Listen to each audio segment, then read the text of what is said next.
Are you healthy and whether the health is measurable, health को क्या major कर सकते हैं, ये जानने के लिए चलिए सुनते हैं आज का ये वीडियो।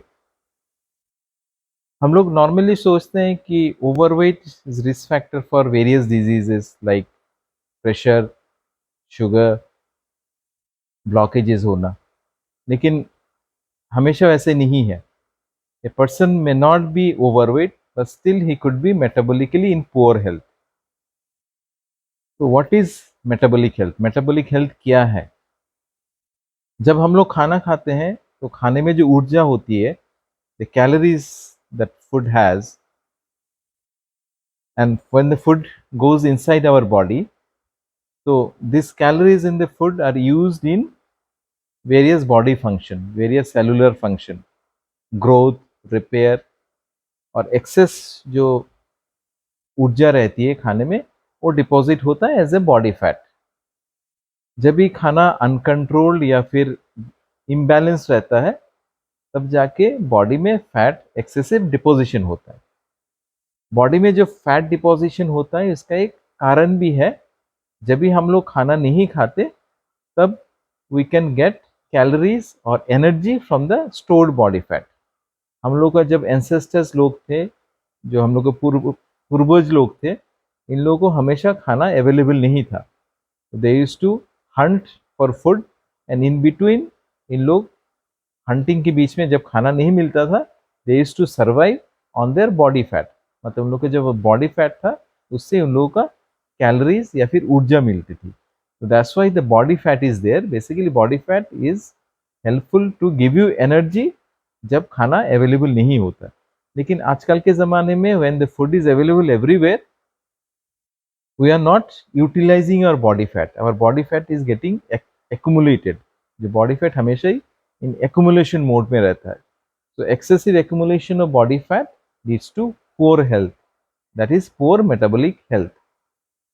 तो मेटाबॉलिक हेल्थ को क्या हम लोग मेजर कर सकते हैं? The answer is yes. हम लोग मेटाबॉलिक या फिर पुअर मेटाबॉलिक हेल्थ को मेजर कर सकते हैं। इसमें 5 पैरामीटर्स होता है। जो फर्स्ट पैरामीटर है वो है वेस्ट सरकमफेरेंस, मतलब आपका जो कमर का जो नाप है उसका वो कितना है, वेस्ट सरकमफेरेंस। सेकंड है blood sugar, fasting sugar. Third है ब्लड प्रेशर। फोर्थ है ब्लड में ट्राइग्लिसराइड लेवल। और फिफ्थ है ब्लड में एचडीएल कोलेस्ट्रॉल लेवल। तो वेस्ट सरकमफेरेंस एक मेजरिंग टेप से आप ले सकते हैं। आपका जो अम्बलाइकस है, अम्बलाइकस के ठीक ऊपर आप मेजर कर सकते हैं। मेल में ये 35 इंच से कम होना चाहिए एंड फीमेल में ये 31 इंच से कम होना चाहिए। अगर इससे ज़्यादा है, मेल में 35 इंच से ज़्यादा है या फिर फीमेल में 31 इंच से ज़्यादा है, तो हम लोग इसको बोलते हैं एब्डोमिनल ओबेसिटी या फिर मोटा तोंद होना। And this abdominal obesity is very bad for health. कि a person may not be overweight. बहुत सारे स्पेशली साउथ एशियन में या फिर इंडियंस में ओवरवेट नहीं भी हो सकते हैं, लेकिन फिर भी we could be in very poor health. उसको एक टर्म दिया गया है, उसको बोलते हैं टॉफी, TOFI। टॉफी मतलब thin from outside but fat from inside. मतलब इन लोग यूजुअली इन लोग का सबक्यूटेनियस मतलब चमड़े के नीचे जो फैट है बहुत कम रहता है। तो उन लोगों का हाथ या फिर पैर बहुत, दे आर क्वाइट थिन, लेकिन इन लोगों का एब्डोमिनल ओबेसिटी होता है, मतलब इन लोगों का तोंद रहती है। तो this is known as TOFI group. और these are also as bad as, उन लोगों का उतना ही पोअर हेल्थ है जैसा किसी का ओवरवेट होने से पोअर हेल्थ होता है। तो this group of individuals are also in very poor health, जिन लोगों का एब्डोमिनल ओबेसिटी होता है। सेकेंड है fasting sugar. Fasting sugar less than 100 होना चाहिए। थर्ड है ब्लड प्रेशर। ब्लड प्रेशर 130/85 से नीचे होना चाहिए। फोर्थ है ब्लड टेस्ट में आप ट्राइग्लिसराइड देखोगे, ट्राइग्लिसराइड लेस देन 150 होना चाहिए। और ब्लड में और एक चीज आपको देखनी है, वो है HDL cholesterol. HDL cholesterol male में 40 से ज़्यादा होना चाहिए और फीमेल में 50 से ज़्यादा होना चाहिए।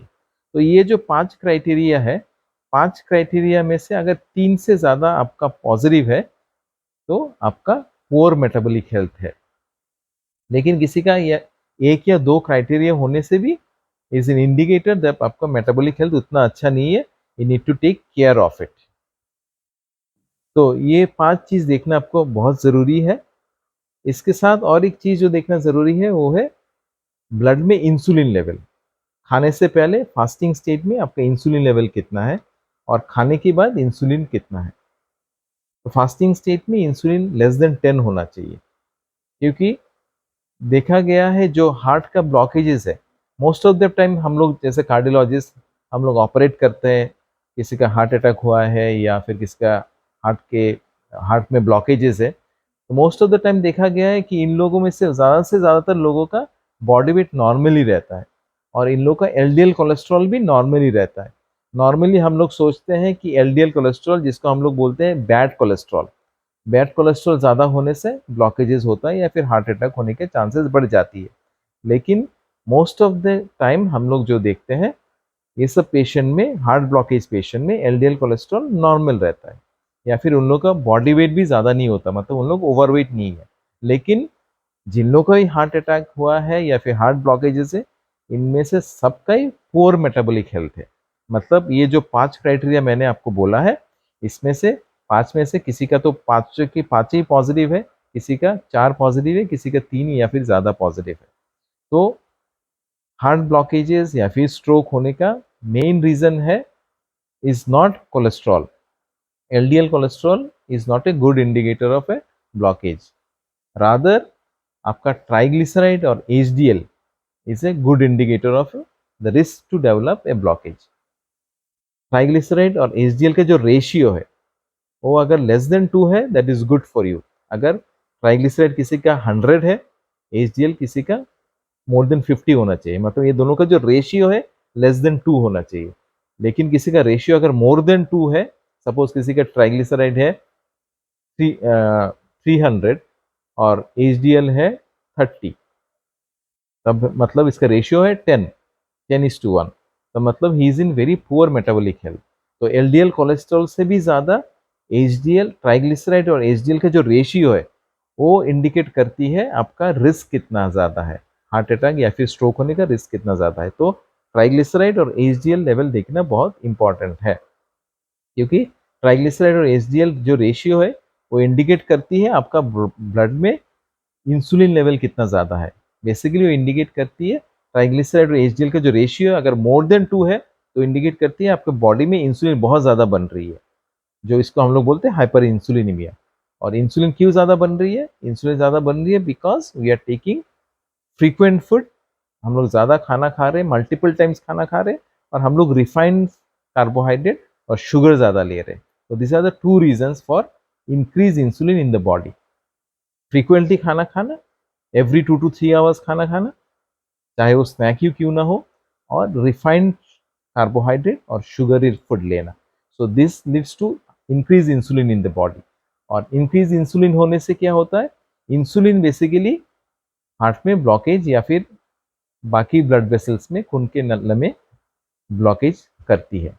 तो कोलेस्ट्रॉल से हम लोग नॉर्मली सोचते हैं कि हाई कोलेस्ट्रॉल से ब्लॉकेज होती है। Actually high cholesterol is not the factor for blockage. Blockage होने से पीछे हाई कोलेस्ट्रॉल रिस्क फैक्टर नहीं है, रिस्क फैक्टर है इन्फ्लेमेशन। और इन्फ्लेमेशन कैसे होता है? Because of hyperinsulinemia. Insulin अगर आपके बॉडी में ज़्यादा है तो इससे इन्फ्लेमेशन होता है, ब्लड वेसल डैमेज होता है, और ब्लड वेसल डैमेज होने से जो कोलेस्ट्रॉल है वो जाके ब्लड वेसल में जमा होने से ही ब्लॉकेज होता है। तो मेन फैक्टर ब्लॉकेज होने के पीछे मेन फैक्टर है हाइपर इंसुलिनीमिया और इन्फ्लेमेशन, ना कि हाई कोलेस्ट्रॉल। तो इसलिए हाइपर इंसुलिनीमिया देखना इंपॉर्टेंट है। हाइपर इंसुलिनीमिया देखने का एक तरीका है ये मेटाबॉलिक जो 5 पैरामीटर्स मैंने बोला है, वही circumference, HDL cholesterol, triglyceride, fasting sugar और ब्लड प्रेशर देखना। इनमें से मोर देन 3 अगर पॉजिटिव है तो आपका मेटाबॉलिक हेल्थ पुअर है, मतलब आपका इंसुलिन लेवल ब्लड में ज़्यादा है, and this can lead on to various blockages. या फिर आप डायरेक्टली भी इंसुलिन देख सकते हो। हम लोग तो ये रेकमेंड करते हैं आजकल कि आप ब्लड में इंसुलिन देखना ज़रूरी है। फास्टिंग में जैसे हम लोग फास्टिंग शुगर देखते हैं, वैसे फास्टिंग इंसुलिन लेवल देखना भी इम्पॉर्टेंट है। Fasting insulin should be less than 10। अगर इससे भी ज़्यादा हो तो you are at increase risk for hyperinsulinemia and blockages. Fasting insulin के साथ खाने के बाद आफ्टर फूड भी इंसुलिन देखना ज़रूरी है to assess whether you are having hyperinsulinemia और नॉट। अगर आपका हाइपर इंसुलिनीमिया है, that means you are at risk factor in very high risk for blockages, be it heart attack, be it stroke. तो what are the अब जैसे आपको समझ में आ गया है कि what are the metabolic, what is metabolic health, what are the parameters of metabolic health and क्या क्या चीज़ आपको देखना है। लेकिन अगर आपका पोर मेटाबॉलिक हेल्थ है, अगर आपका इंसुलिन लेवल ब्लड में ज़्यादा है, अगर आपका triglyceride HDL ratio more than 2 है, अगर आपका वेस्ट सरकमफेरेंस ज़्यादा है, अगर आपका ब्लड प्रेशर थोड़ा सा ज़्यादा है, फास्टिंग शुगर थोड़ा सा बॉर्डर लाइन है, 100 से ज़्यादा है, मतलब आपका मेटाबॉलिक हेल्थ पुअर है। तो what are the ways to treat it, आपको ट्रीटमेंट कैसे करना है, क्योंकि अगर आप मेटाबॉलिक हेल्थ को ठीक नहीं करोगे, उसको प्रिवेंट नहीं करोगे, उसको जो एबनॉर्मेलिटी है उसको रिवर्स नहीं करोगे, तब जाके आपको फ्यूचर में जाके आपका शुगर हो सकता है, हाई ब्लड प्रेशर हो सकता है, ब्लॉकेजेस हो सकता है। तो मेटाबॉलिक पुअर हेल्थ को आपको ट्रीट करना बहुत ज़रूरी है या फिर प्रिवेंट करना बहुत ज़रूरी है। इसमें कुछ स्टेप लेना आपको बहुत ज़्यादा इम्पॉर्टेंट है। फॉरमोस्ट है, आपको शुगर या फिर रिफाइंड कार्बोहाइड्रेट अवॉइड करनी है। पिछले वीडियोस में हम लोगों ने ऑलरेडी डिस्कस किया कि कैसे करके आपको शुगरी फूड या फिर what are the refined carbohydrate आपको अवॉइड करनी है। तो अगर आप जाके साइट में जाके हम लोग के चैनल में जाके ये वीडियो आप देख सकते हैं। तो how to avoid sugar and refined carbohydrates, क्योंकि जितना आप शुगर या फिर रिफाइंड कार्बोहाइड्रेट लेंगे, स्वीट्स लेंगे, आपका मेटाबॉलिक हेल्थ उतना ही पुअर होगा। Second, you should take whole food. Whole food मतलब you should not take processed food. जितना भी फूड है जो पैकेज में आता है, जो पैकेट में आता है, that is not good for health. जो भी नेचुरल फूड्स है, ज़मीन के ऊपर जो उगने वाली चीज़ है, जैसे different vegetables like cauliflower, broccoli, ये सब वगैरह, जब ज़मीन के ऊपर उगती है, वो सब आपको होल फूड फूड है, वो सब आपको लेनी है। Avoid package food. Second, you should avoid taking vegetables and seed oil. Vegetables, oils and seed oils, basically these are oils. They are rich in polyunsaturated fatty acid, especially omega-6 polyunsaturated fatty acid. Here omega-6 polyunsaturated fatty acid is pro-inflammatory, मतलब body में inflammation कराती है। जितना आप omega 6 substances लेंगे जो vegetables and seeds oil में ज़्यादा मिलती है, जैसे safflower oil, sunflower oil, corn oil, soybean oil, ये सब ऑयल आपको अवॉइड करनी है, क्योंकि ये सब ऑयल में बहुत ज़्यादा ओमेगा 6 कंटेनिंग पूफा है। And omega 6 is pro inflammatory. Omega 3 is good for health, but omega 6 is pro inflammatory और ब्लॉकेज करवाती है बिकॉज ऑफ इन्फ्लेमेशन। क्योंकि हम लोगों ने ऑलरेडी डिस्कस किया, ब्लॉकेज के पीछे मेन कारण है इन्फ्लेमेशन। ब्लॉकेज के पीछे मेन कारण कोलेस्ट्रॉल नहीं है, मेन कारण है इन्फ्लेमेशन। तो आपको इन्फ्लेमेशन डिक्रीज करना है। इन्फ्लेमेशन डिक्रीज करने का एक तरीका है शुगरी फूड और रिफाइंड कार्बोहाइड्रेट आपको अवॉइड करनी है। Second, PUFA containing polyunsaturated fatty acid जिस ऑयल में होता है, जैसे different type of refined oil, जैसे safflower, sunflower, corn oil, soybean oil, ये सब आपको अवॉइड करनी है। तो क्या ऑयल आप इस्तेमाल कर सकते हैं? आप कोकोनट ऑयल इस्तेमाल कर सकते हैं जो सैचुरेटेड फैट है। इसमें आजकल माना जाता है कि saturated fats are good for health. ये इसको लेके नेक्स्ट वीडियो में बनाऊंगा कि क्यों सैचुरेटेड फैट आपको लेनी चाहिए। तो you can use coconut oil. आप कोकोनट ऑयल इस्तेमाल कर सकते हैं, आप घी इस्तेमाल कर सकते हैं, आप बटर इस्तेमाल कर सकते हैं, आप मस्टर्ड ऑयल इस्तेमाल कर सकते हैं, आप एवोकाडो ऑयल इस्तेमाल कर सकते हैं। हालांकि एवोकाडो ऑयल हम लोग के देश में बहुत कॉमनली अवेलेबल नहीं है और थोड़ा कॉस्टली भी है, तो आप कोकोनट ऑयल इस्तेमाल कर सकते हैं, मस्टर्ड ऑयल भी कर सकते हैं, आप घी इस्तेमाल कर सकते हैं और बटर इस्तेमाल कर सकते हैं। But avoid polyunsaturated fatty acid, जिन लोगों में बहुत ज़्यादा ओमेगा 6 मिलती है, जैसे जिससे रिफाइंड ऑयल मैंने अभी जिक्र किया। नेक्स्ट इंपॉर्टेंट चीज़ है quality of sleep and quantity of sleep. Sleep is very important, क्योंकि स्लीप से बॉडी को डिस्ट्रेस होता है, स्ट्रेस लेवल घटाती है स्लीप। अगर आपको स्लीप क्वालिटी और स्लीप क्वांटिटी एडिक्वेट नहीं है तो बॉडी में स्ट्रेस लेवल बढ़ जाती है, स्ट्रेस से इन्फ्लेमेशन होती है, इन्फ्लेमेशन से ब्लॉकेजेस होने के चांसेस बहुत बढ़ जाती है।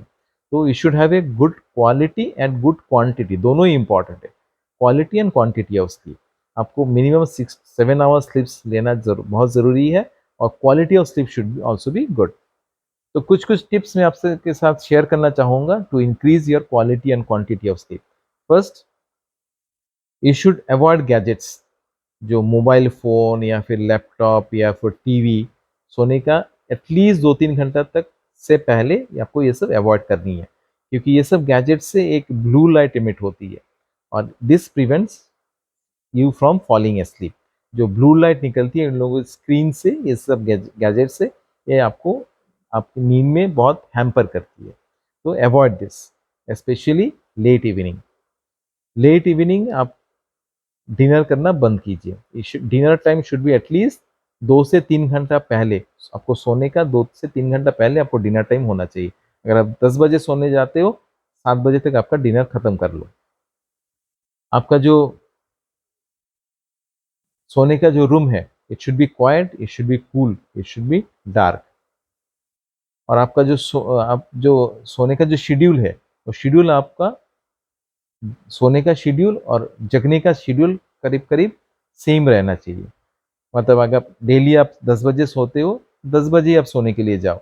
अगर आप 5 बजे जगते हो, 5 बजे ही आप जगो, बीट ड्यूरिंग हॉलीडे और ड्यूरिंग वीकेंड्स। हम लोगों में से बहुत सारे लोग क्या करते हैं, ड्यूरिंग वीकेंड्स या फिर हॉलीडेज में लेट लेट नाइट तक जगते हैं और लेट उठते हैं। तो this should not be done. आपका जो स्लीपिंग पैटर्न है, एक शेड्यूल मेंटेन करना बहुत ज़रूरी है, both while going to bed as well as when waking up. ये शेड्यूल मेंटेन करने से आपको नींद ऐसी आ जाएगी। तो ये सब कुछ कुछ टिप है जो आप ले सकते हो to increase the quality and quantity of your sleep. And stress level decrease करना बहुत ज़रूरी है। Sleeping has been shown, good quality of sleep decreases the stress level in your body, और स्ट्रेस कम होने से इन्फ्लेमेशन कम होगा, इन्फ्लेमेशन कम होने से ब्लॉकेज होने के चांसेस बहुत कम हो जाती है। नेक्स्ट है exercise. Exercise is very good for health, specially आप थोड़ा एरोबिक एक्सरसाइज कर सकते हो, थोड़ा सा strength training, muscle building exercise भी कर सकते हो, रेजिस्टेंस एक्सरसाइज। क्योंकि मसल देखा गया है हम लोगों में बॉडी में सबसे मेटाबॉलिकली एक्टिव है। तो अगर आप मसल बिल्डअप करोगे तो आपका मेटाबॉलिज्म बढ़ेगी, मेटाबॉलिज्म बढ़ने से आपका मोटापा नहीं होगा, आपका मेटाबॉलिक हेल्थ भी इंप्रूव करेगी। तो you can do some muscle building exercise. Too much aerobic exercise नहीं करना चाहिए। और एक चीज़ है इंपॉर्टेंट स्ट्रेस की एक्सरसाइज के बारे में, diet is more important then exercise. क्योंकि बैड डाइट अगर आप ले रहे हो, एक्सरसाइज से आप उसका भरपाई नहीं कर पाओगे। तो exercise is good for health. Exercise decreases your stress level. Exercise से आपका स्टेमिना बढ़ती है, आपका फ्लेक्सिबिलिटी बढ़ती है, फॉल प्रिवेंशन होता है। तो exercise is good for health. But exercise से कभी भी मोटापा नहीं घटेगी, क्योंकि मोटापा घटाने के लिए diet is more important than your exercise. हालांकि exercise has is own benefit. तो ऑल इन कंक्लूजन मैं ये कहना चाहूँगा कि मेटाबॉलिक हेल्थ आपको मॉनिटर करना ज़रूरी है। आपका वेस्ट सरकमफेरेंस देखना बहुत ज़रूरी है मेजरिंग टेप से। आपका ट्राइग्लिसराइड एचडीएल देखना ज़रूरी है। इन दोनों का रेशियो देखना बहुत इंपॉर्टेंट है। आपका फास्टिंग शुगर देखना इंपॉर्टेंट है, ब्लड प्रेशर देखना इंपॉर्टेंट है। अलॉन्ग विद दिस 5 पैरामीटर्स, आपका ब्लड में इंसुलिन कितना है, स्पेशली फास्टिंग इंसुलिन, और खाने के बाद इंसुलिन कितना है वो भी देखना ज़रूरी है। क्योंकि ये सब पैरामीटर्स आप देखोगे, और अगर ये सब पैरामीटर्स में most of the parameters are out of range, तब मतलब आपका मेटाबॉलिक हेल्थ पुअर है, and you should take care of your metabolic health. क्योंकि cholesterol is not main risk factor for, LDL cholesterol is not main risk factor for blockages. It's the poor metabolic health which is main risk factor for blockages. So if you improve your metabolic health, cholesterol ceases to be a problem. I hope these tips are useful for you. और आपको ये video अगर पसंद आई तो ये subscribe the channel, and will be Next talk we'll be talking about regarding some other topic. Thank you for your patient hearing.